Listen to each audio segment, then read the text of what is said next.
Hey guys, welcome back to our channel. So for today's video, I'm going to teach you how to add PTO or paid time off in Gusto. So first head over to app.gusto.com and of course make sure that you're logged into your account.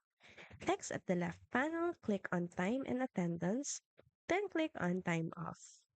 And from here, click on policies, then scroll down and click on add policy under paid time off.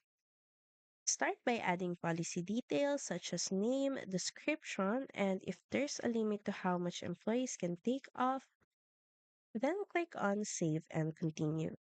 Next is select employees you want to enroll in this specific PTO. Then lastly is click on Create Policy. So once done, you should see this message that your policy is now active.